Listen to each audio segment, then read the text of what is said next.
Philippians chapter 3. Amen. Philippians chapter 3 verse 17 to 19. Let's read it and the NLT version. NLT. Ada ba dito? Amen. Ito ay sulat ni Apostol Pablo sa mga taga Pilipos. Sign natin. Dear brothers and sisters, pattern your lives after mine and learn from those who follow our example. For I have told you often before, and I say it again with tears in my eyes, that there are many whose conduct shows they are really enemies of the cross of Christ. They are headed for destruction. Verse 19. Their God is their appetite. They brag about shameful things, and they think only about this life here on earth. Amen. So, kanilang iniisip ay ang buhay dito sa mundo hanggang doon. Pero tandaan natin, amen, tayo ay manlalakbay. Praise God. At iiwanan natin ang mundo. Sabihin mo sa katabi mo, iiwanan din kita.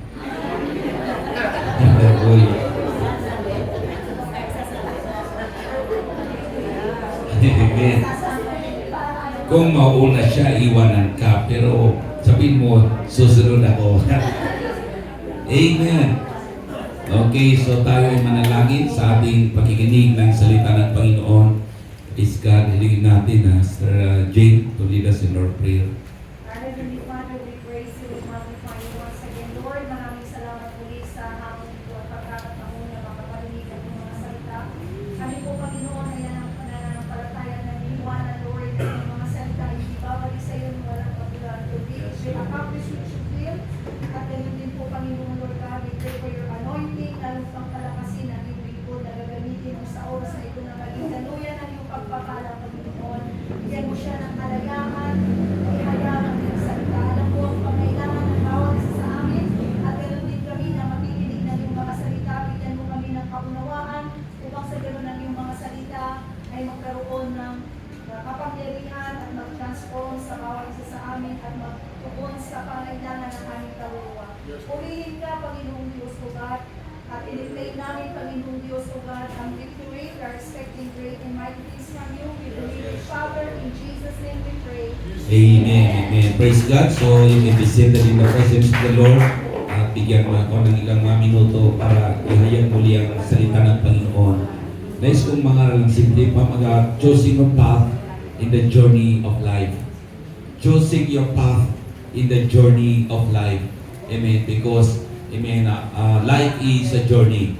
Ang buhay ay paglalakbay. Sabi nga, amen, isipin mo nung 10 years ago, hindi ganyan ang itsura ko. Amen, diba? Ang bata-bata mo noon, Sister Lisa. Pero ngayon, amen, nagmamature ka na. Pagbilang ka pa ng another 10 years, amen, ano kaya ang itsura mo? Praise God. So, ang buhay paglalakbay. At na kung saan ay hindi natin pwedeng pigilan ang nangyayari, amen, sa buhay na ito. Amen. At habang tayo ay may buhay, hindi tayo huminto sa paglalakbay. Amen. Kaya, sinong napagod? Kanina nga mga kapatid, medyo minamassage ko yung paa ko para muling makatayo ng isang oras. Amen. Dahil napagod sa paglalakbay at napagod sa katatalon. Amen. Pag si Brother G yung mag-subleader, talagang mapapatalon ka, di ba? Amen. At hindi naman sa inyong pagtalon. Magandang exercise yun. Tayo nag-exercise sa presensya at espiritu ng ating Panginoon. Amen. So, sa paglalakbay, mga kapatid, di may iwasan na tayo ay mapagod. Amen. So, always remember, mga kapatid, na kung saan ang buhay dito ay, amen, hindi may iwasan yung kapaguran. Amen. Dahil bata pa nga, mga kapatid, ay talagang napapagod. Malala mo, Sister Meryl, nung bata pa siya, may sinabi siya raw. Amen. At sabi niya, sinabi mo, no? Amen. Nakaka-stress. Amen. Nakakapagod, totoo yan. At walang hindi pwedeng may stress. Walang hindi pwedeng mapagod. Lahat, bata man, amen, matanda o binata, dalaga ay napapagod din sa paglalakbay. Amen. Ngunit salamat mga kapatid, mapagod man tayo, may panahon na binibigay ng Diyos na tayo ay magpahinga. Amen. Praise God. Upang tayo makapagpatuloy sa ating paglalakbay. Kaya nga, salamat dahil meron tayong gawain. Dito nagpapahinga ang ating kaluluwa sa presensya ng Panginoon. Kung wala tayong kapahingaan sa presensya ng Panginoon, ano kayang mangyayari sa atin? Amen. But say to it na sa ating paglalakbay, piliin mo ang tamang landas. Hello. Piliin mo ang tamang landas sa iyong paglalakbay. Dahil merong, amen, hindi magandang daanan, merong hindi magandang landas, na ito ay patungo sa kapamakan. Kaya nga sabi ni wise Solomon in the book of Proverbs chapter 14 verse 12, there is a way which seemeth right unto man, but the end thereof are the ways of death.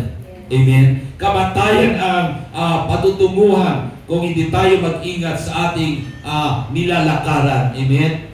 And listen, habang tayo naglalakbay, amen, hindi tayo pwedeng mag-isa. Kailangan natin ang kasama, amen. Praise God. Para pag mapagod ka, merong tutulong sa iyo, aalalay sa iyo. That's why you need also to choose your right partner on the journey of life. Hello, young people. Kailangan yung magkakaisa kayo. Iisang layunin, iisang isip mga kapatid. Iisang hangarin para magtutulungan kayo. Dahil kung maghiwalay ang hangarin ninyo, may panahon ng landas ninyo ay maghiwalay. Sinong tutulong sa iyo? Diba? Amen. Kaya may payo si Apostol Pablo, praise God, be not equally yoked, amen, to the unbeliever. Amen. Na kailangan pag believer ka, see to it na believer din yung makakasama mo sa paglalakbay. Dahil mahirap. Amen. Kung hindi manampalataya si Brother Ray, ewan ko lang kung masaya. Amen. Sister Karen pa rin na nagsusumlin, nagpapaawit. Na sa kabila ng kanyang isipan, yung asawa niya nag-iintay, pag uwi niya lasing at siya ibubugbugin. Diba? Dahil ba yung landas niya? Pero maganda mga kapatid. Amen. Lala ko yung mga kapatiran natin nung bago pa ang gawain dito sa Trinidad. Amen. Ang saya-saya nila. But there were times, amen, dahil sabi ko ako'y nag-observe. Irati, magsasabay silang pupunta sa church. Pero may panahon na hindi sila nagsabay.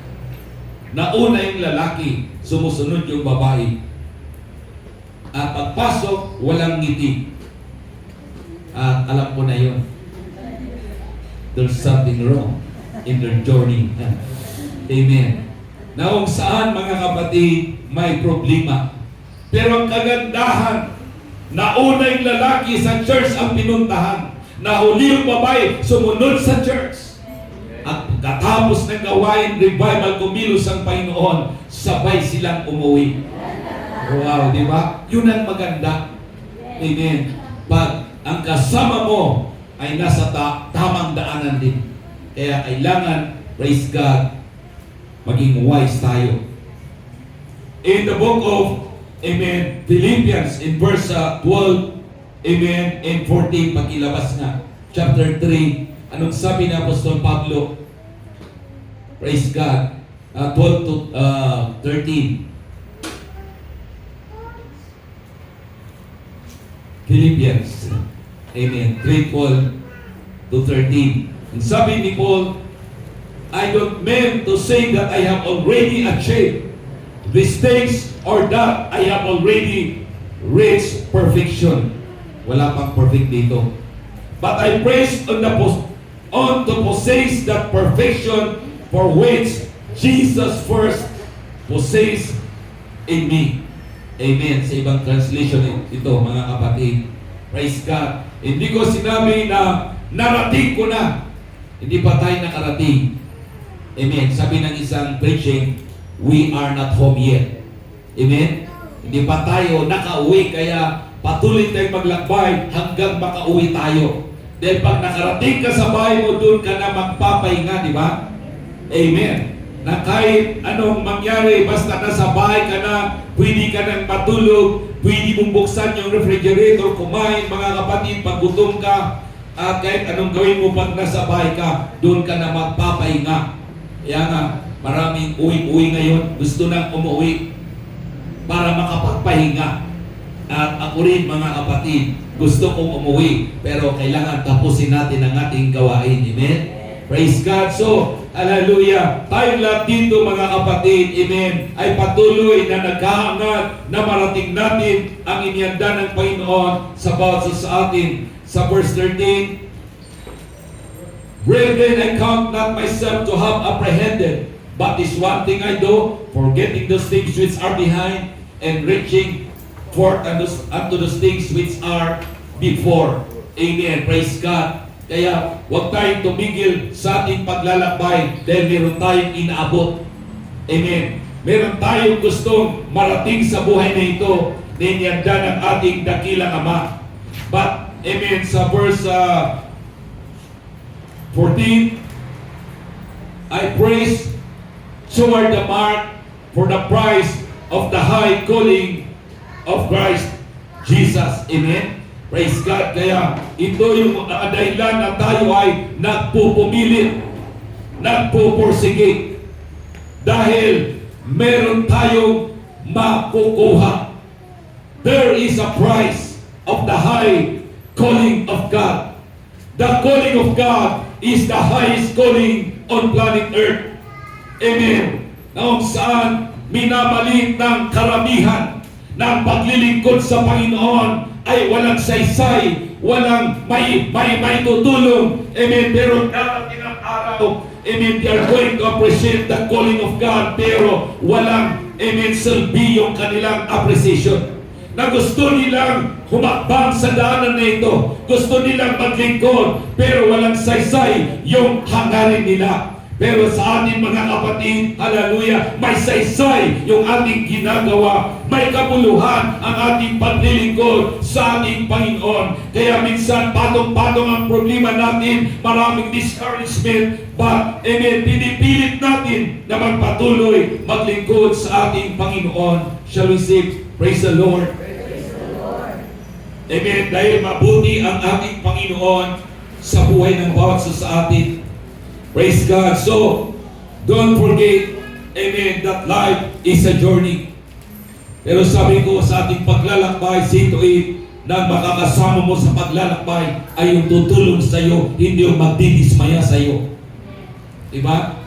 Dahil marami mga kapatid, amen, yung gustong makarating sa Mount Ararat, sa Mount Everest.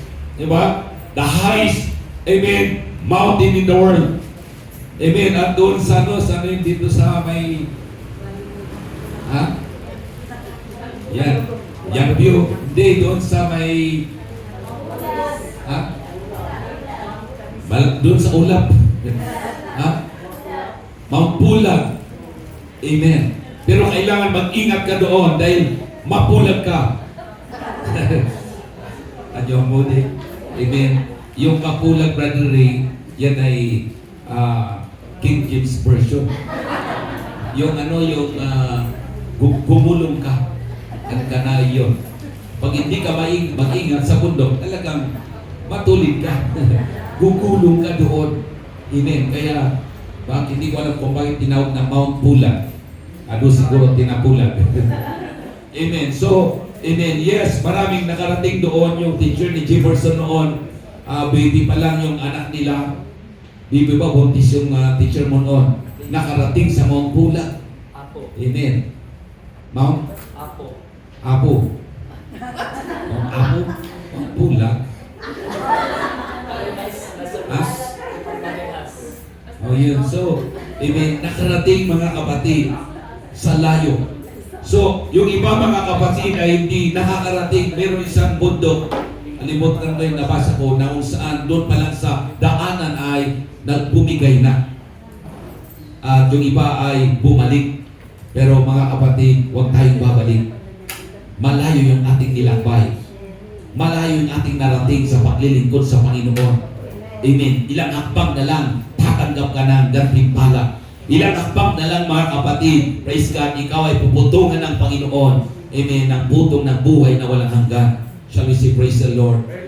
Hallelujah. So, si Paul mga kapatid, amen, na kung saan ay sinabi niya ito. Then sa kanyang paglalakbay, there are so many discouragement in his life, in his journey. At nandoon, in-encourage niya ang kanyang mga nasulwin sa Panginoon na kung saan ay by all means, kailangan silang magpatuloy. Amen? Shall we say amen?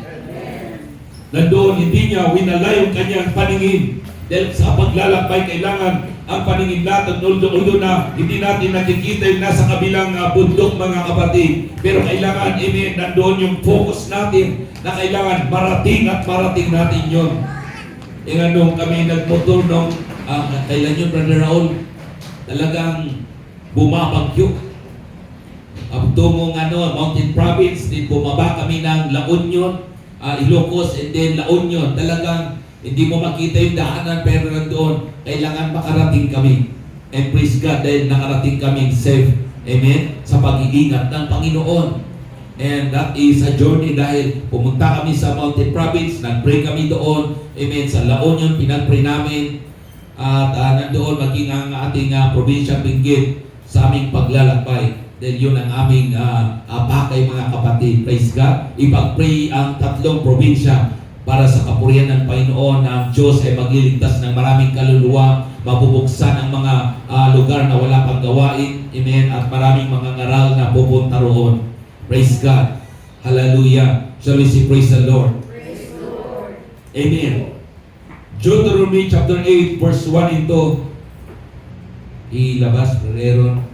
Sabi ng Bible, all the commandments which I command thee this day shall you observe to do, that ye may live and multiply, and go and eat and possess the land which the Lord sware unto your fathers. Amen. Nung naglakbay si Abraham, sumama si Lot ng kanyang pamangkin. Sa kanilang paglalakbay, meron silang dala ng mga animal. At sa kanilang journey nandoon, dumami yung mga animal ni Abraham. Ganon din kay Lot. At nandoon, pati yung mga katulong nila ay dumadami. Pwede ba yun? Dahil may pangako ang Panginoon kay Abraham. Amen. Remember in our journey, verse 1. There is also a multiplication. Hello? Hindi ako magugulat sa inyo. Brother Leonard, kung may talagang nakuha niya. Amen. Pag siya ay magmumultiply. Amen. Pag siya i-bless ng Panginoon. Amen. Praise God. Huwag kayong magugulat. At ilan ang anak ang gusto mo? Amen. Isa lang daw. Okay na yun. Isang dosina. Praise the Lord. Okay, so this is biblical. Okay? Amen. Meron lang warning ang Panginoon sa salita ng Diyos. We need to observe God's commandment. Not only to observe, but to do while we are on our journey. Amen. Praise God. Na tayo ay mabubuhay at dadami. Amen. Magmumultiply. Praise God. I-bless ng ating Panginoon. Verse 2. And thou shalt remember all the way which the Lord God led thee these 40 years in the wilderness to humble thee and to prove thee to know what was in thine heart, whether thou wouldest keep his commandments or not. Hallelujah. So, huwag tayong makalimot. Sinong hindi nakakalimot? May God bless our memory. Amen. Madali tayong makalimot sa totoo lang. Pagkatapos itong ng ating gawain, mamaya kalimutan natin misay. Anong misay nung lasari? Brother Noy, tingin nga. choices of life. Kanina umaga ng mensahe. Wala na, limutin. Amen. Yeah? None of these things move me. Praise God. So, huwag natin kakalimutan lalo ang utos at salita ng Panginoon. Praise God. May paalala. Remember the book of Deuteronomy. Amen. Ay nagpapaalala. Praise God. The main theme of this book is remember. Ibig sabihin, huwag tayong makalimot. Ano man mangyari, huwag tayong makalimot ng Diyos. Amen. Ang nagpala sa atin. Ang Diyos ang nagbago sa ating buhay. At ang Diyos ang patuloy na magpapala sa atin habang tayo naglalakbay sa buhay nito. Praise God. Remember that in every step, mayroong nangyayaring pagbabago. There is a shifting. Amen? Mayroong biglang pagbabago nangyayari. Kaya nung umuwi ako sa amin, mga kapatid, grabe. Dati-rati, walang sasakyan. Bihira yung sasakyan doon kung meron man yung karag-karag. But after many years, mga kapatid, pag-uwi ko, wala nang paradaan. Mga sasakyan doon. Imagine, sabihin mo, akala mo dito lang sa Baguio may bagong, ayan, doon sa amin, probinsya. Pag tingala ka doon, bundok, tingin ka sa baba, may maliit na ilog.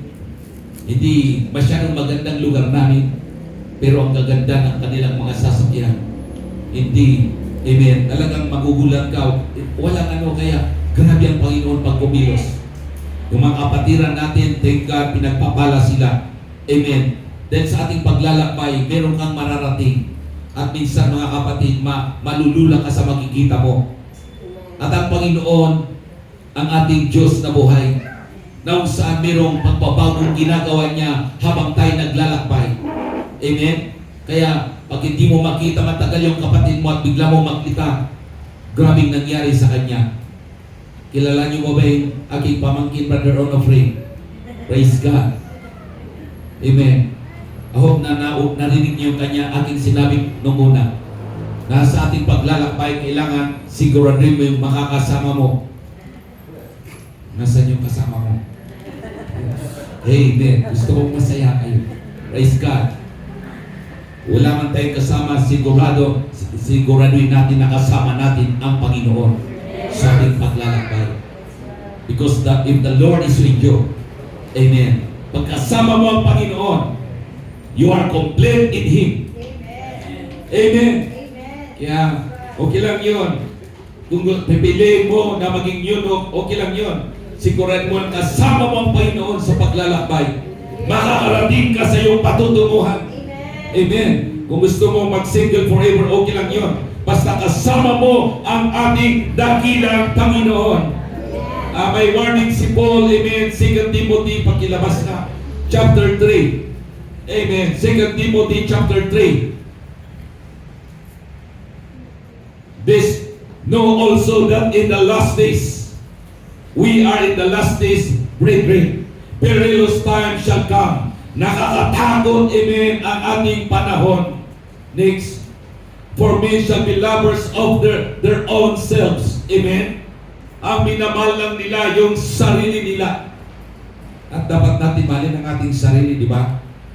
Pero sabihin ni Paul, ito lang laman. Pero hindi nila mahal ang kanilang kaluluwa at ang kanilang mahal sa buhay. Amen? Covetous, amen? Boasters, proud, blasphemers, disobedient to parents, and thankful. Amen? This is the spirit of the last days. Sinong marunong magpasalamat sa inyo? Dapat marunong tayo magpasalamat. Sabi ng Bible, everything give thanks, for this is the will of God. Amen? Mga anak, kailangan tayo marunong magpasalamat. Habang yung iba marunong magreklamo. Mga anak ng Diyos, kailangan in the good times and even the bad times, we need to thank our parents. Dahil kung wala sila, hindi tayo isinilang sa mundong ito. Huwag natin silang sisihin. Amen? Next. Without natural affection, walang pakiramdam. Those breakers, false accusers, and contentment, fears, despisers of those that are good. Nandoon, habang gumagawa ka ng mabuti, ginagawa kang masama, di ba? Pero pag gumagawa ka ng masama, ma-okay yun sa kanila. Narinig kayo ng ganon, mga magulang? Mas gusto ko pang makita kita doon sa barkada kaysa nandyan ka sa mga Pentecostal. O Pentecostal sabi nila. Pero mas magandang ating pinasukan. Amen? Hallelujah. Nag-enjoy ba kayo sa iyong paglilingkod? Praise God. Wala akong masabi sa Panginoon. Hallelujah. Kaya habang umaawit tayo kanina, hindi ko mapigilan ang luha ko na magpuri sa Panginoon dahil napakabuti niya. Praise God. May tataas ko yung kamay mo dahil wala kang masabi sa Panginoon. Amen. Wala siyang ginawang masama sa atin. Napakabuti niya sa ating buhay. Praise God. And our journey, mga kapatid, amen, meron tayong tinatawag na guide na kailangan natin, amen, laging alalahanin at huwag kalimutan. Praise God. Amen. There is, amen, a guide that we need, amen, in this journey of life. We need the Lord. Proverbs 3:5 and 6. Trust in the Lord with all thine heart and lean not unto thine own understanding, and all thy ways acknowledge Him, and He shall direct thy path. Pag si Lord ang mag-direct, sigurado, walang paltos. Don't direct your own journey. Huwag natin pilitin. Sabi ni Santiago, if the Lord will, kung kalooban ng Panginoon, ako'y pupunta doon, gagawin ko ito. Pag hindi kalooban, huwag natin ipagpumilit. Palpak ang lakad, di ba? Sino nakasubok? Lalakad ka, hindi ka nag-pray. Sa Christine, lalakad ka, hindi mo na lang sinabi sa Panginoon, Lord, lead me, guide me sa aking pupuntahan. Amen. Kaya pagpunta ka doon, palpak. Pero tandaan natin ang Diyos, mga kapatid, grabe siyang mag-guide, grabe siyang magturo, at hindi niya ituturo yung maling daanan. God will teach us, amen, the right path, amen, habang sa ating paglalakbay, habang tayo naglalakbay sa buhay na ito. Amen. Shall we say amen? Amen. Ecclesiastes chapter 12 verse 1. Ecclesiastes chapter 12 verse 1. Amen. Basahin natin. Remember now the Creator in the days of the youth, while the evil days come not, nor the years draw nigh, when thou shalt say, I have no pleasure in thee. Praise God. Habang daw tayo ay malakas, hindi lang sa kabataan, alalahanin natin ang Panginoon. Habang hindi pa dumarating ang masamang panahon sa buhay mo.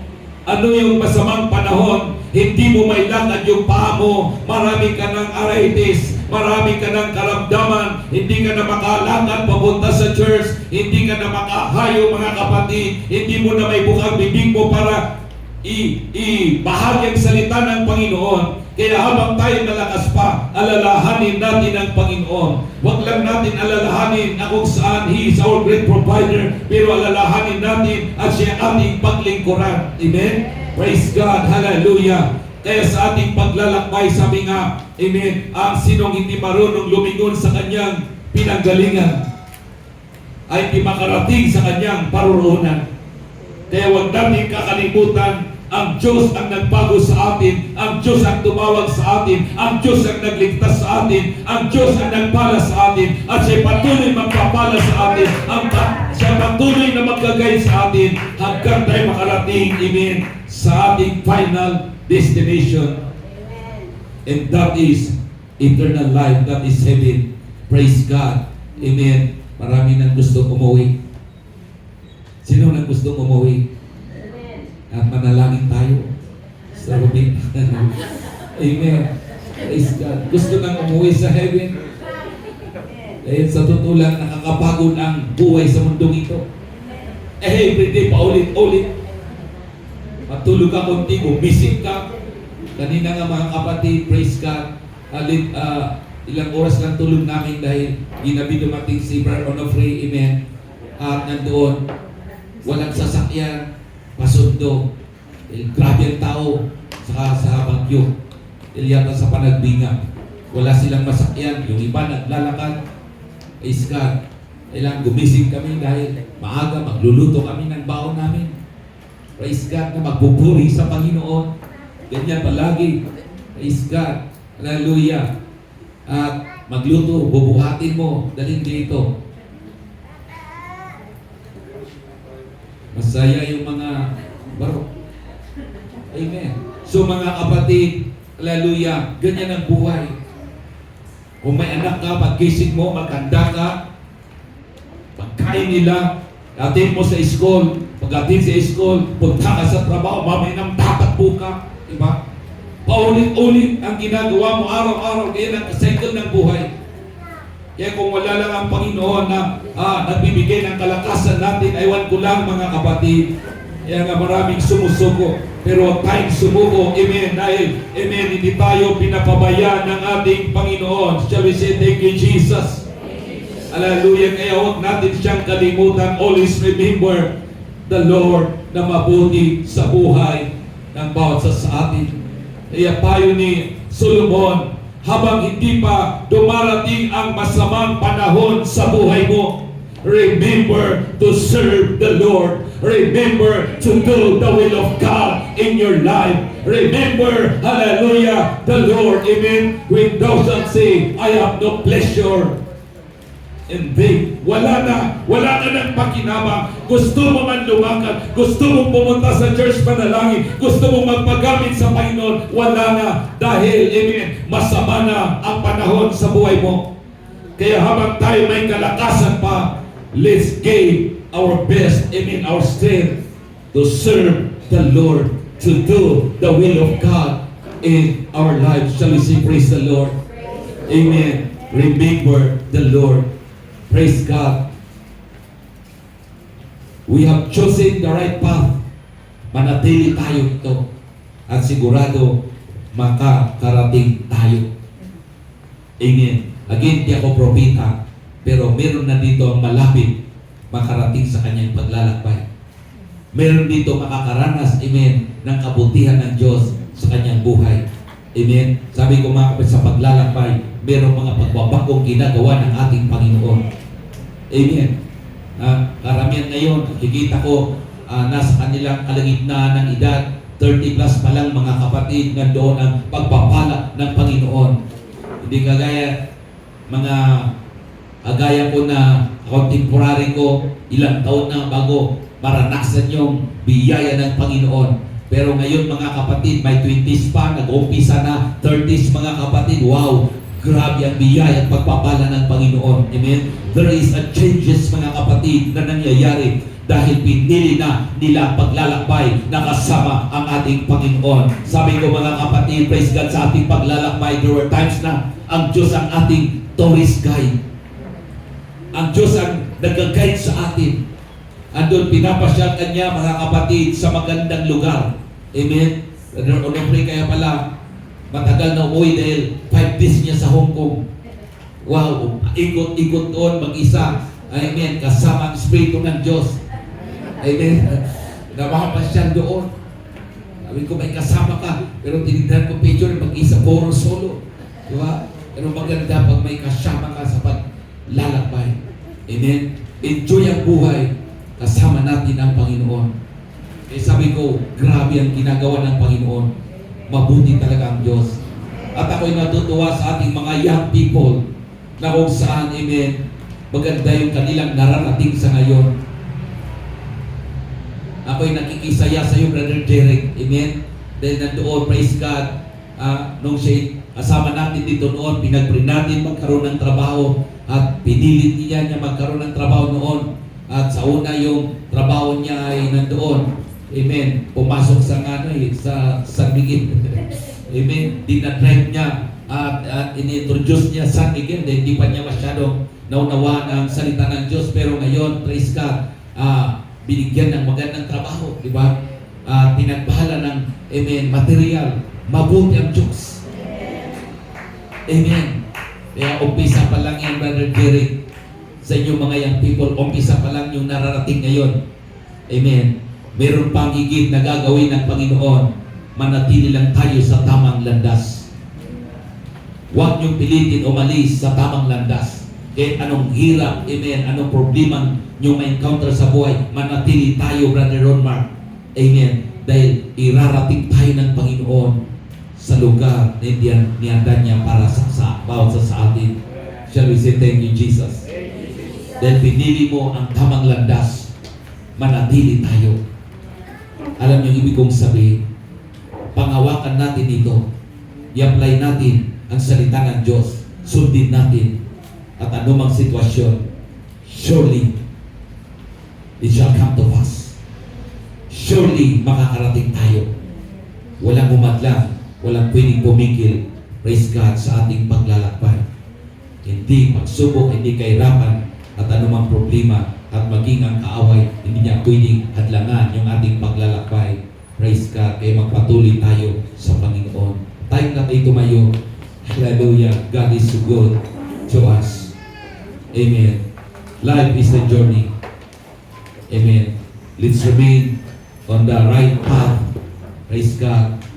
Ibinigay ng Diyos sa bawat sa atin. Hindi tayo nagkamali sa ating pinasok. At hindi tayo magsisisi pag manatili tayo. Hindi tayo magsisisi pag magpatuloy tayo. Just keep your eyes, amen, on Jesus. Let's focus our eyes, our attention on the one who called us. Again, the calling of God is the highest calling on planet Earth. May tawag ang mundo, may tawag ang kaaway, pero may tawag ang Panginoon sa atin. Remember, ang kaaway tinatawag tayo para ipahamak, pero tinawag tayo ng Panginoon para dalhin sa magandang destination. Praise the Lord. Lagi ko sinasabi sa mga Bible School student, if you understand your calling, that the calling of God is the highest calling on planet Earth, hindi pagpapalit ang iyong calling. Please, huwag kayong pagkatapos ng inyong Bible School, huwag kayong pupunta kung saan. Maraming offer ang mundo. But see to it that you are in the will of God. Amen. Praise God. Dahil kailanman di natin pagsisisihan ang tawag ng Panginoon. And so in us church, amen, tinawag tayo ng Panginoon. Ulit-ulit kong sabihin ito. Dahil mayroong isang kaluluwang nangailangan ng salita ng Panginoon. Hindi tayo tinawag ng Panginoon para ipahamak. Hindi tayo pinapangunahan ng Diyos para dalhin sa ating kapapahamak. Pero tinawag tayo ng Panginoon para dalhin sa magandang buhay, sa tugatog ng tagumpay. Shall we just close our eyes as we meditate again upon the Word of God? Amen. Hallelujah. Put it in your heart and mind that you chose this right path, going to victory, going to the promised land. There is no other way to victory than the path that the Lord called us. Huwag mong pilitin sa iyong sarili. May karanasan ka, may naranasan ka. At nakita natin puro kabiguan. Palpak ang lakad natin. Dahil hindi tayo dumaan sa tamang landas. Pero ano man ang mangyari, kung tayo manatili sa tamang daanan na ito, hindi tayo pababayaan ng Diyos. Come on, my brothers and sisters in the Lord. Sa iyong sitwasyon ngayon, hindi mo kaya, walang tulong ng Diyos. Limitado ka sa pag-aaral nyo, mga young people, sa trabaho mo, mga kapatid. Tandaanan mo, kita mo, may kapalpakan dahil walang biyay pagpapala ng Diyos.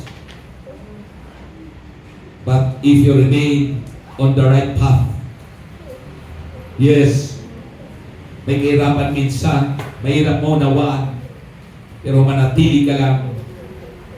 dadalhin at dadalhin ka ng ating Panginoon at tutulungan ka sa panahon na hindi mo kaya. Hallelujah. Feel the presence of the Lord. He is here in our midst. Napagod ka ba sa iyong sitwasyon? Napagod ka ba sa iyong paglalakbay? Come, take some rest from the presence of the Almighty God. Because His strength is perfect. Hallelujah. Malaya tayong lumapit sa presensya ng Panginoon. Malaya kang lumuhod at muling damhin ang kanyang presensya. Praise God. Nakita ko sa aking paglalakbay, ako man din mga kapatid, ay nakaramdam ng kapaguran. But if I remember the goodness of God, hallelujah, napapawi ang ating kapaguran ng Diyos ay mabuti. Wala tayong dapat ireklamo sa Kanya